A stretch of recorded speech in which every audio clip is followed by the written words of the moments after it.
የጨዋታ ማሟሻ ተማርከው የነበሩትን የኢጣሊያ ምርኮኞች ሁሉ ልቅም አድርጌ ወደ አገራቸው ሰድጃለሁ።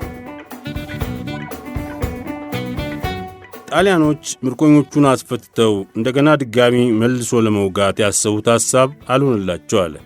ከዚያ በኋላ የተጠናከረ ጦራቸውን ኤርትራን እንዲጠብቅ ሆኖ ጥቅምት 17 ቀን 1889 ዓ.ም የእርቅ ውል ከምኒልክ ጋር ለሁለተኛ ጊዜ ተዋዋሉ። ምኒልክ የምርኮኞቹን ማስለቀቂያ ውል ቢዋዋሉ ምርኮኞቹን ወዲያውኑ አልለቀቁም። የሌሎቹን መንግሥታት አስተያየት ሲጠብቁ ቆይተው ምንም ተቃውሞ ባለማሰማታቸው 5 ወር ከ10 ቀን ቆይተው የምርኮኞቹን መለቀቅ ምኒልክ በይፋ አሳወቁ። ይህንንም የእስረኞቹን መለቀቅ ጅቡቲ ሆኖ ለሚጠባበቀው ለማጆር ኔራሲኒ በደብዳቤ አሳወቁት።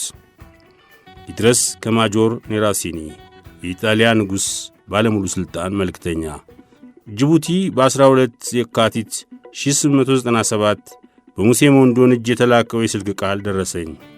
በኢትዮጵያ መንግሥት ውስጥ ተማርከው የነበሩትን የኢጣሊያ ምርኮኞች ሁሉ በአዋጅ አሰባስቤ ልቅም አድርጌ ወደ አገራቸው ሰድጃለሁ።